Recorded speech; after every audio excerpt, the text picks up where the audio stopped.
Praise God. So, are you ready for the main course? That was just an appetizer that we had. Amen? And it's already a blessing. I mean, if only for that, we can all go home. Let's declare who we are in Christ. In Christ, I am deeply loved, highly favored, totally forgiven, and abundantly blessed. Last Sunday again, if you missed our Bible study, you can go to our YouTube channel or Facebook. What was our message last Sunday? Under the cover of God's authority. And how do we exercise our authority? By speaking the Word of God. If we are not speaking the Word of God, we are not living our authority. So praise the Lord. Glory be to God. So when we say, I am deeply loved, highly favored, totally forgiven, and abundantly blessed, you are exercising your authority as a child of God. Is that good news to us? So, this is an emoji. Emoji of what? Hungry. Hungry emoji. We all know what it feels like to be hungry. Tama ba? Hunger drives us, pushes us to seek what will satisfy, what will give us strength to keep going. The fuel that we need to keep going. But there is a deeper hunger. No meal can satisfy. Tama ba yun? There is a certain kind of hunger that no meal can satisfy. And that's what we're going to talk about. So our message for today is the hunger that heaven feels. The hunger that heaven feels. There is this kind of hunger that only heaven can feel. Are you excited about this? So in John 4:34, Jesus explained, my food is to do the will of Him who sent me and to finish His work. Hallelujah, glory to God. So, what was the story behind this? Well, Jesus and His disciples were on their way to Galilee, but they stopped by Samaria.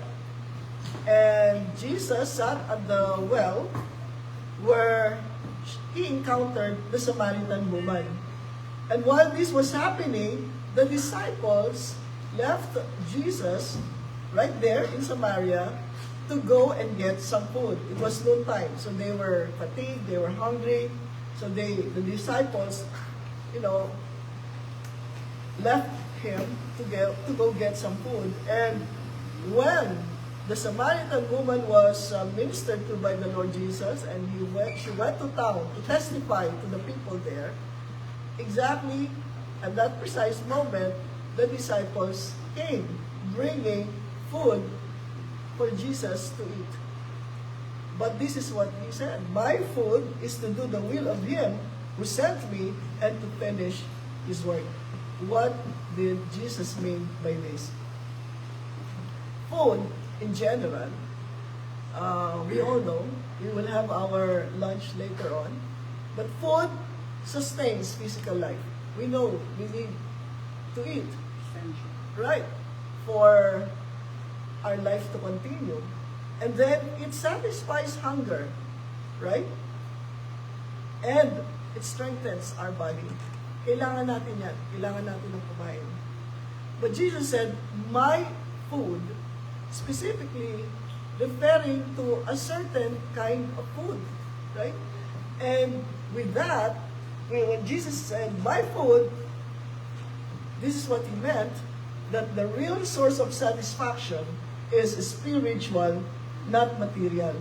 Having had ministered to the Samaritan woman, having had shared the Word of God to the Samaritan woman, that gave him satisfaction already. That he was able to share to the Samaritan woman. And that was what he meant when he said, my food. No? The real source of satisfaction is spiritual. So we may eat every food there is for us to eat, still we will not have the satisfaction that we are longing for, because that's not where real satisfaction is. Amen? Are you following? Andiyan ba kayo?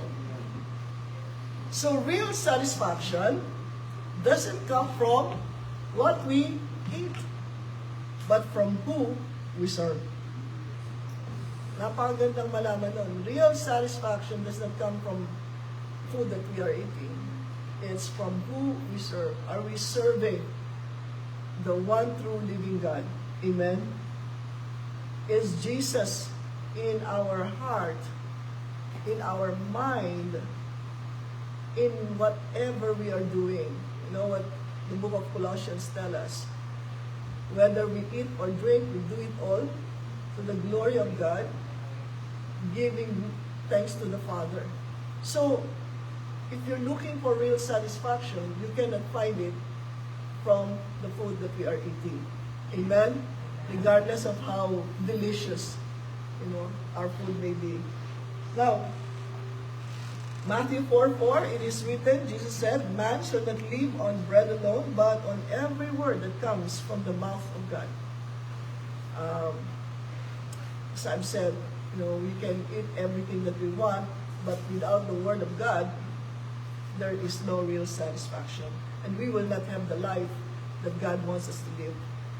Job 23 verse 12, I have treasured, say treasured, treasured the words of his mouth more than my daily bread. Is this something we can also say with conviction, that we treasure more the word of God than the food that we are eating? Amen? Hallelujah. So, again, I pray that we will have this kind of attitude towards the Word of God. Because this is all is boiling down to until we learn to feed on God's will from His Word, we will always be hungry for something more. And this covers everything. Until, we feed on God's will, money. We will want more money. All these things that we are hearing about, corruption, like people not being happy with what they have, and they want more and more and more and more because they do not know what the Word of God is. Right? We will want something else. We will try to find the satisfaction that only comes from the Lord. We will try to find it from somewhere else, someone else. Amen? So we will always want something more. Glory to God. And then he said, my food is to do the will. To do the will. We're trying to expound this one verse, no? Psalm 40 verse 8, I delight. Say delight. Delight. Sabi ni Job, treasure. Now, David says, I delight. I delight to do your will, oh my God. Your law is within my heart. So right here, what can we say? That doing the will of God must be a delight for us. It should be something that makes us happy. Just coming to church, are you happy? Amen. Huh? Tama? No? So, I delight to do your will. I delight to do your word, oh God. Your word, your law is within my heart. So, let it be a delight to us. When we prepare for Sunday, let's be happy. Firstly, God woke us up. That's a reason to be happy already. And now we have an opportunity to come and celebrate the goodness of God among the brethren. That's why David said, I was glad, very glad, when they said to me, let us go to the house of the Lord.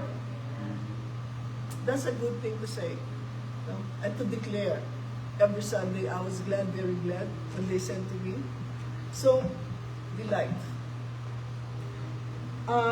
Hebrews 13:20, now may the God of peace, who through the blood of the eternal covenant brought back from the dead our Lord Jesus, the great shepherd of the sheep, equip you with every good thing to do His will.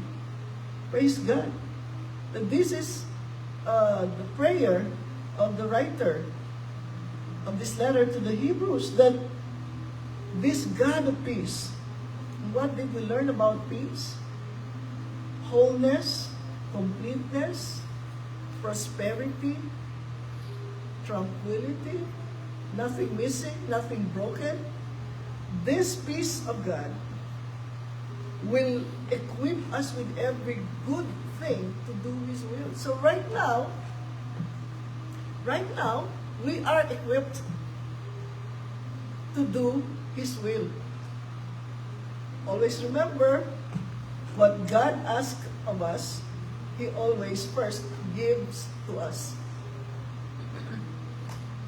Our exhortation, giving leads to prosperity. Why? Because He has given us the ability to give. God will not ask of us to do anything that He did not supply first what it is that He is asking of us. Sa Tagalog, hindi tayo hihinga ng Diyos ng kahit ano na hindi muna niya binigay. Amen? Kaya tayo may kakayahan na magbigay, pumunta rito sa church, magbasa, manalangin. We have the ability to do all those things because God has given us what? The ability in the first place. So, I delight to do your will because I will not struggle to do your will. You have already equipped me to do your will. Amen? Amen? Did you get that? That's why it's a delight. Because we are not struggling to do it. So, what can we learn from this? Don't let your needs decide your direction. What does that mean? More often than not, we let our needs decide where our life would go. If we have financial need, we are letting this financial need dictate our action, our moves, the places we go. Right? Huwag natin hayaan na yung pangangailangan natin, yun ang magdikta kung saan tayo pupunta. Amen? Like people who need and crave for love, they let that craving, that need for love decide where to go. And so they go to the wrong places and to the wrong people. Amen? Huh? So if we are not to let our needs decide our direction, what should? Let obedience to God shape our priorities. So when we say first, Lord, I delight to do your will, then God will lead us to His will. God will give us and determine for us the priorities we need to take. Amen? Naniniwala ba kayo dyan? Huh? But if we have a need and we let that need dictate who we are, what happens? We end up doing the wrong thing. We end up doing the wrong thing. So, the reason why we are still standing as a church by the grace of God is because we never allowed need to dictate where we should go. We never allowed all these pressing needs from every side. We just stay quiet before the Lord and God, we want to obey you. We want to do your will, oh God. Lead us to your will. That's where we want to be.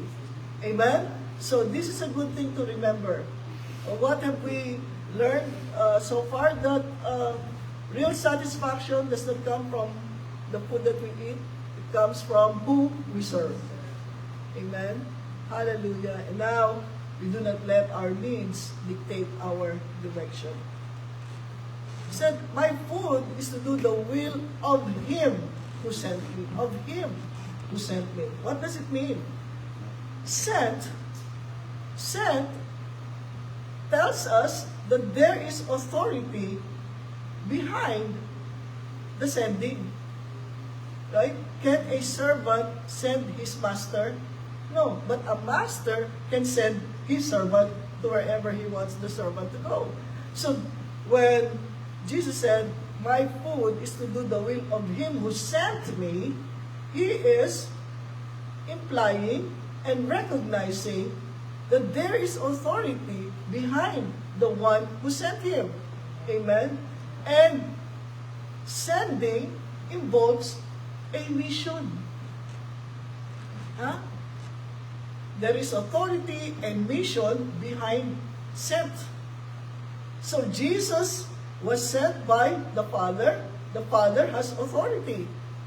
Jesus was sent by the Father because there was a mission that Jesus needed to do. Are we sent? Well, that's what an apostle means. Sent one. Right? So, John 3:17, for God did not send His Son into the world to condemn the world, but to save the world through Him. Who sent? God. Does God have authority? Yes. What was the sending about? For a mission. What was the mission? To save the world through Him. So God sends us because God is expressing His authority over us. He has delegated that authority given to us because we have a mission.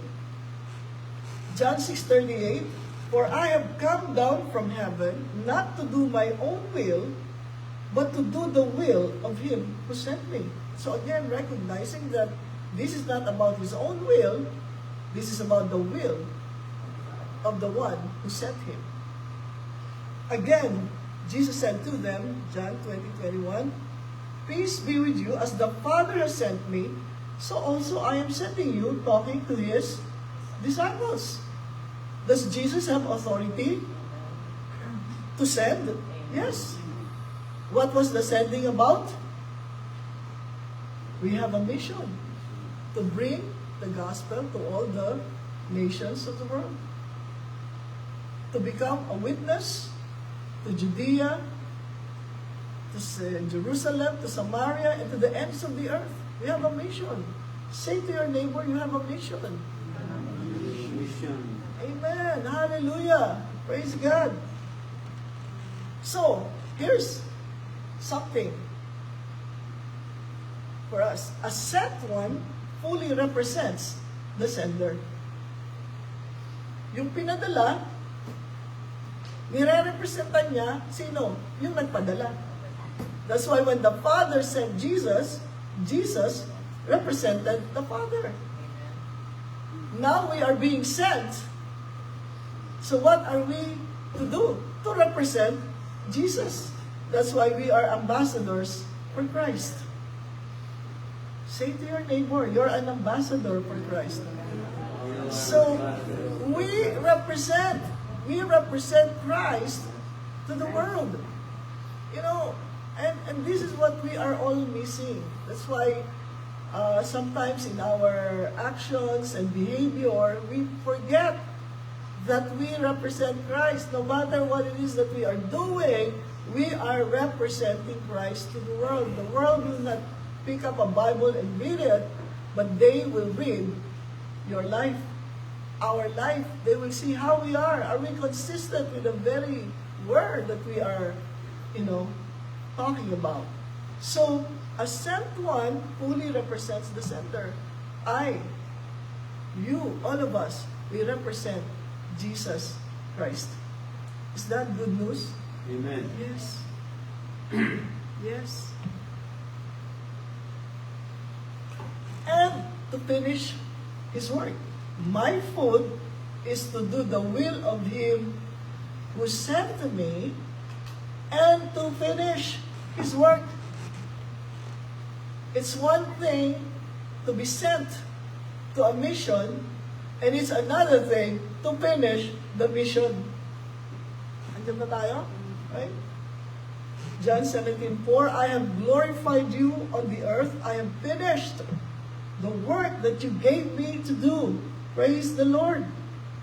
Jesus is a finisher. How many of us, we have so many unfinished projects at home? We started doing something, up to now, it's not finished. I know, I am talking about myself. You know, we start something and then, we don't finish it. But Jesus is a finisher. I have finished the work that you gave to me. And John 19:30, Jesus said, it is finished. So I pray that this will give us the motivation, the encouragement to finish our unfinished businesses and projects. Lord, ano sabi nila? So help me, God. Hebrews 12:2, having our minds fixed on Jesus, the beginner and finisher of our faith. Thank God. We have Jesus as finisher of our faith, as perfecter of our faith. Amen? Do we have the ability to finish? Huh? Amen. Do we have the ability to finish our missions, our work? Yes! Andiyan na nga si Jesus, oh. Having our minds fixed on Jesus, the beginner, he who began a good thing in you will bring it to completion until Jesus comes again. So, we have the spirit of a finisher. Yes. It's also the Alpha and Omega, the beginning and the end. So we know that what God has begun in us, He will finish it. So we have Jesus and His Spirit to guide us, to help us to finish victoriously. Amen. I have fought the good fight of faith. I have run the race. I have finished my course. I pray that that is something we will be able to declare at the end of our life. Tama? We have finished. So, who for the joy set before him endured the cross, despising the shame, and is seated at the right hand of the throne of God. What was before him? The cross. In fact, Jesus said, if it is possible for this cup to pass, but not my will, let your will be done. No? He endured it. He finished it. He despised the shame. And when he finished it, now he is seated at the right hand of the throne of God. That is also our place because we are seated with him. So that wherever Christ is seated, we are seated with him. Amen and amen. Hallelujah. Is that good news? Amen. We should print this and then tape it on our project so that we will have the motivation to finish it. And in fact, as we already do have the power to finish. So, again, another thought for us. If you want to finish His work, what do? We must keep doing His work. Because when we stop doing His work, what will we finish? So if you want to finish, keep doing it. Keep doing it. Keep doing it. Keep doing. Actively participate in the mission that God has given us. And even in the area of giving, that is keep doing His work. Amen? Until Jesus Christ comes, we will support, we will finance the gospel. We will be part of what? Global evangelization. Everything that we are giving, it is being given as well to the expansion of God's kingdom. Kaya, whenever you give, you are keeping you are doing and you are continuing to do the work of Christ. Amen? Is that good news? Praise the Lord. I mean, hallelujah. Hallelujah. So, the hunger that heaven feels. You know, I was meditating, praying, and you know what I always say when we come to this point, right? What is the takeaway? What do we take away from this? And the question is, are really taking away anything? So now I changed by the grace of God. It's no longer what is our takeaway. Mas simple na lang. Action plan. So that when we leave this place, there is something that we can concretely remember to do. Amen? Are you happy about that? What action to take? What steps to take? How do we put it into practice? How do we put action behind our faith? Number one, make God's Word your guide and nourishment. Let God's Word be the primary source of our guidance and nourishment. When we are confronted with anything, any situation, let's go to the Word of God. Let's go to God for prayer. No? Seek first the kingdom of God and all these things and His righteousness and all these things that we are running after, that we are seeking, will be added unto us. So, let us make God's Word. You know, how do you make it and how do you do it? By taking your Bible and declaring, from now on, I make God's Word my primary source of guidance and satisfaction and nourishment. Amen? That's what you do. Get your Bible. Say, I make you my guidance. Is that something we all can do? Yes. No? Secondly, choose obedience over comfort and convenience. Choose obedience to God. Obedience is better than sacrifice. And what did Peter say? We would rather obey God than men. So, when we make a choice to obey God, what comes first? Our decision to obey. Lord, I choose to obey your word. God will give us the grace, the ability to do it, as we have already studied a while ago. God will not ask of us anything that He Himself is not willing to give us in the very first place. So, today, there might be discomfort in coming to church, but we choose obedience to God over comfort and convenience. A lot of times, we are not obeying God's word because we don't want to be discomforted. We don't want to be inconvenienced. So we'd rather, what? Disobey. Di ba? I want comfort. And this covers everything in life. Di ba?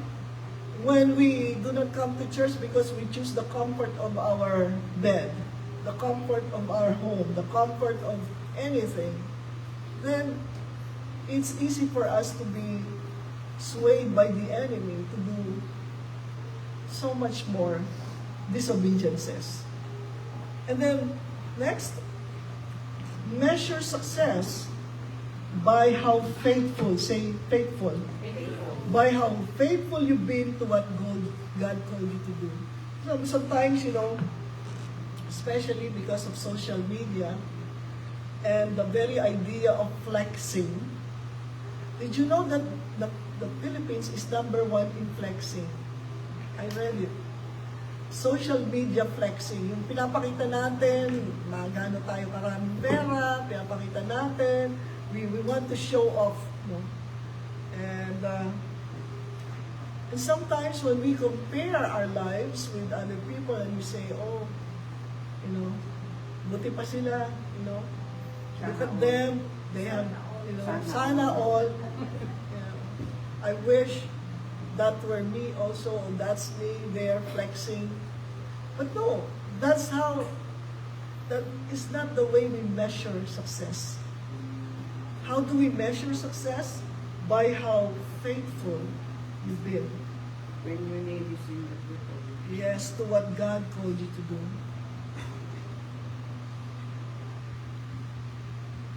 I know that there were so many questions before, like, you've been in ministry for so long, the Bride of Christ Church has been there for so long.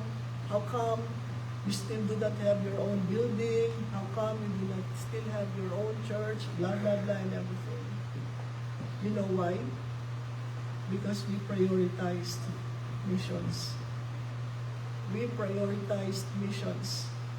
And I say, with all humility before the Lord, and with all thankfulness of the Lord, that we have been part of the missions since 1994, I should say. So we support many ministries in Israel. If the rejection of the gospel brought us Gentiles this so much blessing, how much more will the acceptance of Israel of Jesus? And I told you, and I keep telling you, we have missions here in the United States. We support local missions. We support Asian missions. And we support the Philippines as well. So how do we finish our work? By continually doing the work. Amen?